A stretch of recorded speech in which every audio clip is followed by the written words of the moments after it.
Joining us now in the studio is tech journalist Hillel Fuld to talk about the new and exciting technologies to watch for this week. Thanks so much for being here, Hillel. So let's talk first about this phone that scans food for calories. How on earth does this work? Well, it's actually not the phone that's interesting. It's the technology that's powering that phone, and of course, none other than an Israeli company, of course. So the company's called Consumer Startup Physics. Nation. Exactly. And we're actually transitioning from startup nation to building big companies, not just startups, which is really interesting. But that's a topic for another time.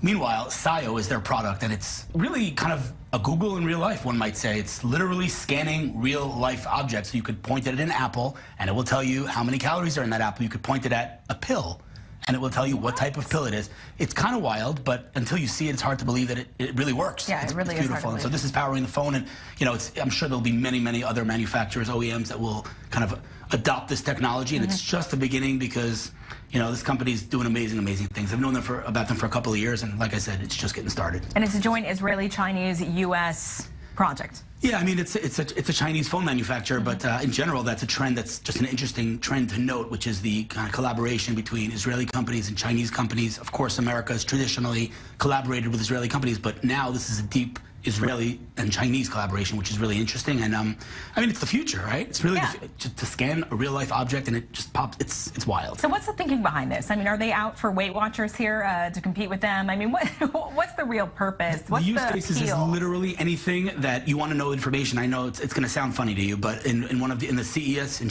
Consumer Electronics Show, they demoed it on Viagra pill, and they basically just scanned the pill and it showed you what type of pill it is. But it's literally anything that you see in real life, and this kind of is a good segue because we're talking about augmented reality and different things in the world. This is kind of a whole different realm of reality here, where you're pointing at something in real life and it's showing you digital results. It's wild. I mean, hard to believe, but yeah, it works beautifully. And talking about sort of virtual reality and distorting reality, Magic Leap, tell us about it.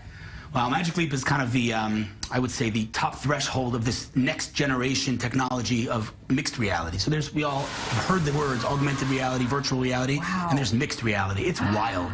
So what is going on here, Hillel? So this is, they actually got a lot of heat recently saying that they might have fabricated some videos. Yes or no, it doesn't matter. This company has raised billions with a B from the likes of Amazon, Google, and Alibaba. They're worth billions of dollars, and they are pre-launched. They don't even have a product out there yet.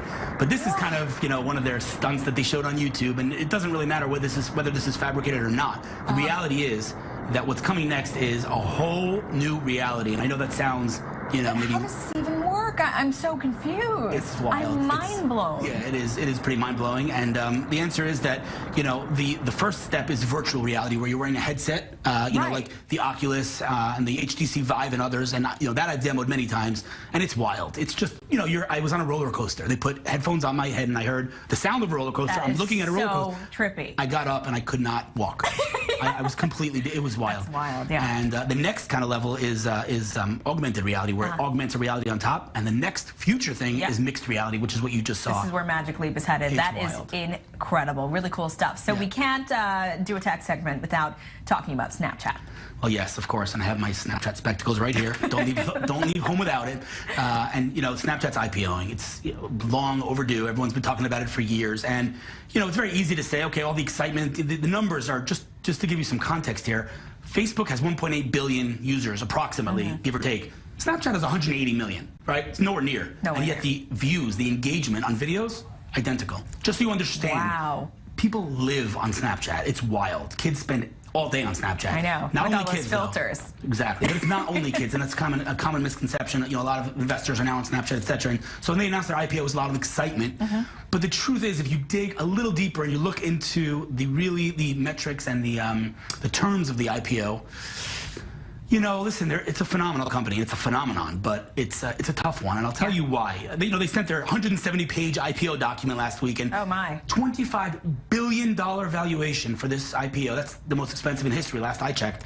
And if you compare that to the Facebook IPO, the Twitter IPO, if you look at the comparison to their sales, this is 62x their sales. I mean, that's a big leap, and I don't, again, we can talk about their engagement, and it's phenomenal, but 62x is a big. Their daily active users in the last quarter dropped the Yeah. 7%. So there are a lot of investors out there, a little bit, Well, I read that weary. Snapchat has been losing money. Exactly. So they're since August, when Instagram launched the famous Instagram stories and basically completely blatantly ripped them off, their active users are going down, and so that's giving a lot of people reason to worry about the Snapchat IPO, and it's a risky one. There's no question about it. I mean, they're spending $400 million just on hosting to Google over the next couple of years. Wow. That's that's $400 million of revenue and $400 million on hosting. So it's not an easy kind of thing to sell. Yeah. And in addition to all that, the investors are not going to get any voting rights. The founders of Snapchat own 89% of the company. So